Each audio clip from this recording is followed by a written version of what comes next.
صفحہ نمبر 814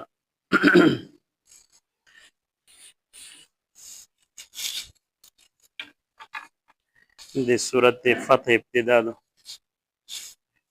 أعوذ بالله من الشيطان الرجيم. بسم الله الرحمن الرحيم. إنا فتحنا لك فتحا مبينا ليغفر لك الله ما تقدم من ذنبك وما تأخر ويتم نعمته عليك ويهديك صراطا مستقيما وينصرك الله نصرا عزيزا. دې سورت نوم سورت فتح تا او فتح د ابتدایي آیت چې کوم دا په دې شروع غلا ده انا فتحنا لك فتحا مبینا او دا صرف د دې سورت نوم نه ده بلکې موضوع عنوان یا دغه ده چې په دې الله رب العالمین رسول الله صلی الله علیه وسلم ته د یوې لوی فتح خوشخبری ورکړی دو او تاریخي پس منظر یې دا ده چې رسول الله صلی الله علیه وسلم په ذیقعده سنچه هجری باندې یو خیب ولید چې زوی د حرم شریف تدریم او عمره وکاو نو پیغمبر علیه الصلاۃ والسلام صحابه کرام تیار کړل او چونکه هغه عمره د پورا قریش دی پته نکړل نو واپس راغلل او صلح وشله چې تصلح حدیبیه وی نو پیغمبر علیه الصلاۃ والسلام د مکه نه راوند د مدینه ته چې په دې زوی شدا سورت تر نازل شه د تاریخي پس منظر ده و چې کومه مسلسل واقعات وی نو پیغه شي وداوه چې پیغمبر علیه الصلاۃ والسلام چې کوم خیب ولید چې زوی د خپل ملګری صحابه کرام سره دریم مکه مکرمه ته و اغزوی شوی زو عمره کو نو د پیغمبر خیب د میجو تو خیبه غوندې عام خیب نه وی بلکې د پیغمبر خیب د وحی د اقسام نه یو قسم ده د الله رب العالمین د طرف نه حکومي د شی وحی وی نو پیغمبر علیه الصلاۃ والسلام د خپل ځون سره صحابه کرام ته یوروي او بیا دغه نه بعد سویر لسو صحابه کرام د رسول الله صلی الله علیه وسلم سره تیار شول واغه مکه مکرمه ته دریمی و دا پیغمبر علیه الصلاۃ والسلام چې د کیم خیب لیدله او د خیب د پیغمبر علیه الصلاۃ والسلام یو قسم وحی وا نو دغه تایید الله رب العالمین په دې سورۃ شکر په 27 نمبر آیت چې لقد صدق الله رسوله الرؤيا بالحق لتدخلن المسجد الحرام ان شاء الله امنين محلقين رؤوسكم مقصرين لا تخافون نو دا آیت چې کوم د پدیش الله رب العالمین دې طرف ته اشاره کړی نو پیغمبر علیه الصلاۃ والسلام چې کله حالات ته وکتل حالات ظاهری حالات داسې وي چې پیغمبر علیه الصلاۃ والسلام مکه مکرمه ته تګ مشکل و زکه چې د شپږ کولې نه مسلسل په مسلمانې باندې په صحابه کرام باندې حرم شریف ته مکه مکرمه ته داخله د بند و دی نه پرېږدول مسلمان یې نه پرېږدول نو په داسې حالت چې پیغمبر علیه الصلاۃ والسلام د پوره مشکله دا و چې کزه سره د وسلې دریمه نو ټوله دنیا وی دا وی چې پیغمبر علیه الصلاۃ والسلام د دې ملګری سره وسلای مسلط لوي نو دا خو د جنگ د پرتل پیغمبر علیه الصلاۃ والسلام دا سن شل کوله او کا غیر مسلط لاله یعنی وسله نو وخستیه نو د خپل ملګری او د خپل ځون په خطرې شا چول وی دا پیغمبر علیه الصلاۃ والسلام د پر مشکله وا چې اسمو سره دغه صحابه کرام دي دغه مسلمان دي چې دا د مون دی شهیدون کی د مو سره حسیک نشل پوته نو پیغمبر علیه الصلاۃ والسلام د پر د مشکل حالات وی خو یو طرف ته حکم د الله رب العالمین د طرف نه خیبی لیدله د پیغمبر علیه الصلاۃ والسلام او پیغمبر علیه الصلاۃ والسلام پر خپل حکم باندې د الله په حکم باندې عمل کوي صحابه کرام ته اعلان وکړو چې مو خیب لیدله چې زه حرم شریف تدریم او عمره کوم نو تاسو زونینا تیار کی د پیغمبر علیه الصلاۃ والسلام سره سویر لسو صحابه کرام تیار شو په دې چې پیغمبر علیه الصلاۃ والسلام چې سیمره قبایل وي ته ټوله ته اطلاع وکړه چې میجا عمره د ادا کول د پر دریمی نو کسیک تو سي تیار وسته مو سره لوډ شي می سره نو هغه خلک چې د خبره اور ودله نو اډیر هیرون شل په دې باندې چې د رسول الله صلی الله علیه وسلم سکوي د خو د مرګ خله خپل ملګری ورولي واخو سخت دشمن دي بهر کې صحابه کرام خو دې ته نه قتل چې د میش دشمن دي یا په میش باندې یو ځای شي سکیږي اخو د الله او د رسول حکم ته قتل نو رسول الله صلی الله علیه وسلم سره د صحابه کرام ته یو شل سویل سو صحابه کرام سره د دې مشکل حالات سره د دې پریشانی روان شن چې کله پیغمبر علیه السلام په ذکاده سنچه هجری شه ذوالحلیفه مقام ته ورسید ذوالحلیفه دا هغه مقام د چې دوه زوینه د مدینه خلک احرام تړي میجو تو چې سمره اجیون تللی دي او اساسي نو احرام چې تړي د دوه زوینه تړي دغه ته د مدینه منوره نه تقریبا د شپږ میله په فاصله باندې دا نو دوه زوی شه احرام تړي نو دا میقات دا دوه زوینه بیا د احرام په حالت شوی خل درې می چې سیک عمره د پراسي یا حج د پراسي نو صحابه کرام دوه زوی شه احرام تړ خو دله حاله او بیا د صحابه کرام سره او یا شون د قربانی دي او د قربانی چې کیم کلادادو په مریش هغه جواته دو چې د قربانی زناور دی بل دشته پرندیرو والی د دی قربانی کوي چې کله دی عمره وکي او د دې سره سره د پیغمبر علیه السلام سره نه رهس قسم مسله نشته او چونکه غوا باندې طریقه دا وا چې د تیرا کیما ودا د هر سړی سره و د وسلې شنشمرله نو د جنگ علامات نو پیغمبر علیه السلام صحابه کرام ته دا ویلي چې نه وسلاوي نه وړي زغره و نزه دا شاینه نشته دي صرف دا دو چې تو سی وی ایوای وتیره د خپل زونه سره وخلی نو هغه ټول خلک پیغوا باندې منله چې د جنگ علامات نه د چې تیره روخستیدو نو پیغمبر علیه السلام صحابه کرام او پیغمبر علیه السلام د لبیک اللهم لبیک دا یغوی تلبیه او بیا عمره طرف ترون دي او تعلقات او حالات څه شي دي د مکه او د مدینه یعنی د پیغمبر علیه السلام د قریش په دې وخت باندې حالات څه شي دي حالات دا شي دي چې په دینه یو کل مخشه غزوه احزاب په موقع باندې یعنی اده شوال میاشت او 5 هجری وا نو په دې موقع باندې ټول عرب د مدینه تر ټل شوی او مکمله اتفاق په دې باندې کړو چې میږه مکمله مدینه یعنی صحابه کرام چې سمره دي د ټول ختمای میږه او دې پر ټول اتفاق کړو سمره عربي د ټول اتفاق کړو يهود وی نصراوي مشرکین منافقین دا ټول په دې شامل دا صرف د مدینه خلک کیمی د خلاف دی دایغه کړو اتحاد کړو خو چونکه هغه دی 25 دن دوه تیر کړل او دی ته موقع نشله میلاو نو په دې باندې طوفان الله تعالی رويست او دغه سه نه مراد دی واپس لړل کني دی چې کیمه اراده او په کیم قوت او طاقت سره رغلي الله رب العالمین د مسلمانانو حفاظت کو نو داسې حالات شي بیا د یو کول بعد د شوال میاشوا او بیا د شپږم د پنځم کول د نبوت واقعي د هجرت واقعا او د شپږم کول هجرت د زیکاده میاشوا د کول بعد چې کله صحابه کرام دریمي نو دا مشکل حالات دي د یغه د پر چې کله پیغمبر علیه السلام اراده وکړه لوړ مکه خلک ته پتا ولګیدله مکه خلک ته انتهایی پریشانی جوړه شله و پریشانی د سش نه جوړه شو ا د دینه جوړه شله چې مسلمان روان دي د عمره د پره او روانه په زیکاده میاشتې شده او زیکاده میاشت د یو سالری محترم میاشت نه و چې د ټول عرب څنګه د احترام په دې شوی جګړه نه کېدله او بیا چې سیک حرم شریف ترتل کا لوی دشمن ویا نو په یو واه باندې د مکه خلک یې سره دشمنی نه وکړي او دله د مسلمانانو سره حالات بدل وي دشمنی سخت و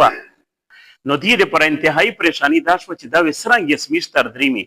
کچره میش دی ته اجازه ورکړي چې تو سه روشي نو ټوله دنیا وی چې د ګره د محمد صلی الله علیه وسلم نه مرعوبه شل وډریدل سی نشلو ته دغه د مکه ته ورغل یغیز نه عمره نه وکړه نو د دې د غیرت پر خبره او د عزت خبره و دای او بل طرف ته وی چې کچره میش دی ته اجازه نه کیوره ولیا دې سره میش جګړه وکي نو په دې شی په ټوله عربي شې د میش انتهایی بدنامي وشي او بدنامي ودای چې خلک وی چې ګره او تکسه حرم شریف ته عمره ته تل او دا خلک نکړل پوته او په دې باندې حمله وکړه نو دا ټول خلک اعتماد په میش باندې ختم شو سې کې بیا مکه ترسینه او په زیکاده میاشته شي په دې محترمي میاشته شي میش دي سره جګړه وکي په دې باندې دی سوچ دی انتهایی پریشانی د دوه طرفه ته مشکل حالات دي خو بهر کې خپل جاهلیت طرف ته توجه ورکړه او دې ته نو قتل چې میش باندې سیارسي او خلک میش تسوي او یې دایره دای وکړه چې میش مسلمان په یوه طریقې باندې مکه ته نه پرېږدي عمره ته نه پرېږدي پیغمبر علیه السلام چې کله د مدینه نه وروتله د ذوالحلیفه مقام نه په دې شی بنو کعب قبیله یو کاسته اخته ویله ګوره پیغمبر علیه السلام تدبر تکزه هر یو لیډر ته د پیغمبر علیه السلام سیرت چې نه کتل او دای امیری کوي او دای لیډری کوي دا نشي کوله. ګوره پیغمبر علیه السلام خپل صحابه کرام ته خپل کارکون ته سمره تحفظ ورکړه ده. پیغمبر علیه السلام سمره چالینه اختیار کړی دي خو چې خپل مسلمان یا بچ کی او د هغه نه بعد خپل طریقه او خپل چاله او خپل خبره د یومانی. نو پیغمبر علیه السلام بنو کعب قبیله سړی ته وی چې ته لوټ شه د مکه حالات وکړه چا غسوي سره د عمل یې دیغه اسړی چې کله روغی حالات یو کتل پیغمبر علیه السلام ته لوړ ورته وی چې دا هو د زیتوا په مقام باندې دی تو تلیار باندې کړی دو ونه دې پرېږدوي دیانا کا باندې وایغه کړی دو مکه خلک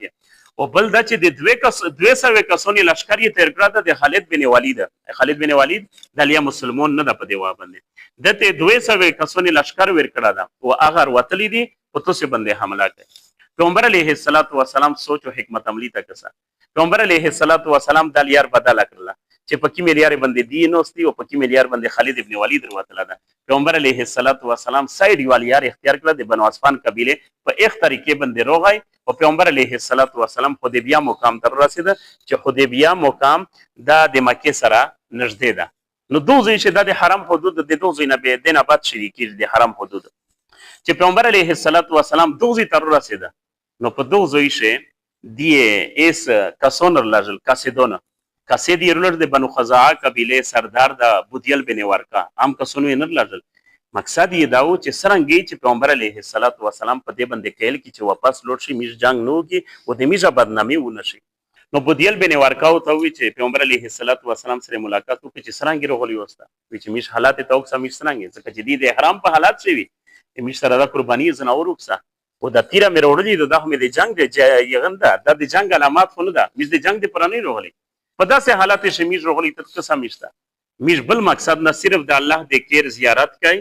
د الله رب العالمین د کیر بیت الله شریف طواف کوي عمره کوي او بیا واپس دریمي بل هیڅ قسم مقصد مې نشته. د سړی د خبرې چورې د جواب نو ور سره مکه خلک ته واپس لوړ ورته چې و خلک پیغمبر علیه السلام او د ملګری ټول حالات مو وکتل دي سره چې کیم زناور دی او یا ایشون دي د قرباني کله دی ور غوړه پور غوړه کړی دي او بل دا چې د جنگ څخه سامان یا نه دروړله او دا چې د احرام په حالات شي دي او د پیغمبر علیه السلام خبره دا خو یو خبره چې موږ د جنگ پر روغلی نه موږ صرف د الله د کیر دیدار کوي او د بیت الله طواف کوي بیا واپس دریمي خبره خو په دوزي شدید ته ناکام شله دی خدا نو ورسل چې دی ما کې تل اروشي او دی عمره وکي. بل دوام کس یې خوښ ک چې هغه د احابیش سردار وو حلیز بن علقمه او د مقصد یې دی داو چې حلیز بن علقمه او د پیغمبر علیه السلام په میون شو زړباتګای روشي او دا ټول احابیش چې کیم دي د سمره قبیله دي او دغه د سردار چې مرور شي بو دا قبیله د میش سره ملګری وکي میشه تایید میشته د دې تایید حاصل شي او دا خبره د ټارګټ یې ورک حلیز بن علقمه ته د احابیش سردار ته چې څنګه چې پیغمبر علیه السلام واپس کې عمرهونه کی احابیش سردار چې حلیز بن علقمه روغی پیغمبر علیه السلام سره کښینست وی چې څنګه وی چې میږه خو د دغشي د پر روغلی او د حرم شریف ته روغلی او د الله د کیر دیدار کوي او طواف کوي او بیا واپس دریم او د میږ د حالات ته وکس یک سره څه جواب نو او واپس ورغی ورته چې ګوره دا وی ظلم او زیاتای وکي چې دا کسون ته د عمرې نه باندې د الله د کیر نسک بندوای نشي او الټا د دې خلاف شي دی د پرهو مشکل حالات شل چې حلیز بن علقمه یا نشکای د دې مخالف د بنو خزاعه قبیله چې کیم سردار ده بودیل بن ورکا اغان کړل کایله نو دا مشکل حالات شدید دي او دا مسلسل دی کسون لري. دریم کس یرولو جو عروه بن مسعود الثقفي دا مشر ده او دا ډېر انتهایی شیور انسان ده به دې دا سوچو چې کله دې نکړل کایل پیغمبر علیه السلام ودای کایل چې کله پیغمبر علیه السلام ته روغی عروه بن مسعود الثقفي پیغمبر علیه السلام سره کښینسته پیغمبر علیه السلام هغه جواب ورکړي چې کیمه مخ سردرونه ته ورکړه ورته چې میش حالات ته وکسي او بیا دغه نه بعد هغه کایل خو نشو په دې باندې چې پیغمبر علیه السلام واپس کړي د سره داسې خبره وکي د مکه خلک ته لوړ ته چې مکه خلک د خلک پوته کی عمره ده وکي د الله د کیر نه مامنه کوي د ظلم کوي زیاتای کوي او کمانه منکلو ته جنگ حال وي او توسه د اراده وی چې میش د دې سره جنگ کوي حقیقت دا ده چې زه د کسر او د کسرا بچونه سره ملاو شوای د دمرا جهان دیدا انسانو وی چې زه د کسر او د کسرا بچونه سره د روم او د ایران سره بچونه سره ملاو شوای نجاشي سره زمي لاو شوایه خو د ایغ مې دومره روب او دبدبه او دومره محبت مې د خپلې کسونې نه ده ورسره الله لکه د محمد مصطفی صلی الله علیه وسلم سره چې کوم محبت د صحابه کرام ده ځکه چې د وجود نه چې کومې بت للی او داسې کو و هغه یې به مو لیدلی چې دی په خپلې وجودې به رمژلی نو تاسې څه خیال ده چې پیغمبر وینه وي دی تاسو ته درکوي پیغمبر علیه الصلاة وسلام یې تاسو ته دی درکوي زونینه در باندې ټوکړې ټوکړې کوي او تاسو آخر وپای مخه یې نه ویني دغه خلک دا څه عجیبه عقیدت او محبت ده مشکل حالات په دې شدید ازداد یې هر با داسې استعمالای چې څرنګه خالد ابن ولید د دستې مقصد دی دا چې د حرم شریف نه بهر دی څه چیټ چاټ سره وکي و بیا تکرار وشي او د هغې په مقابله شي جګړه وشي نو دنیا ته د خبره وشي چې نه پیغمبر علیه الصلاة وسلام چې راغلو دا د جګړې دپاره راغلو هغه پیغمبر علیه الصلاة وسلام یار ځنې بدله کړه حدیبیه ته ورسېد په امن شه اس په حدیبیه شي دی څه کوي په حدیبیه په میدان شي دی دوه وره د شپې یو ورې 15 کسونې یغه لښکر راغی د مکې مشرکین رلوژه او په دې باندې د نیزې او د غیش یې زګورینه وکړل په دې مسلمانې باندې د شپې په تیارې شه صحابه کرام ایمان چې کله روشي دا یو قسم قوت او طاقت او یو جرأت پیدا کوي ډورونه پسې صحابه کرام شه د 50 سره کسون یې گرفتار کړو یې نیول پیغمبر علیه الصلاة والسلام مخه شه کښینول ته دا کسون دی رسول الله پیغمبر علیه الصلاة والسلام رنگو هاتونی ول مجرمون دی حمله کړی دو او په داسې حالات چې د شپې په تیارې شه او پیغمبر علیه الصلاة والسلام د حالت نزاکت ته کتل چې کې زه دا کسون قتل کاو دغه نه بدل وکړ دغه سره زه څه کاو نو دنیا شه یو پیغام درېمي چې ګوره داینه ومه کتله دا دغشي ته راغلی د شپې په تیارې شه میش کسونې ته سزا ورکړل یا قتل کړل یا بل څه وکړل پیغمبر علیه الصلاة والسلام 50 سره کسون معاف کړل چې ورسی ته واپس ودا سه ما کوي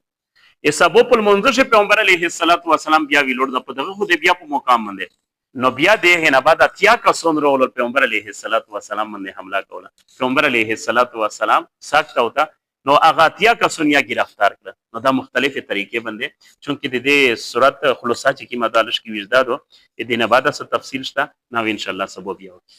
امين اللهم ربنا آتنا في الدنيا حسنه وفي الاخره حسنه وقنا عذاب النار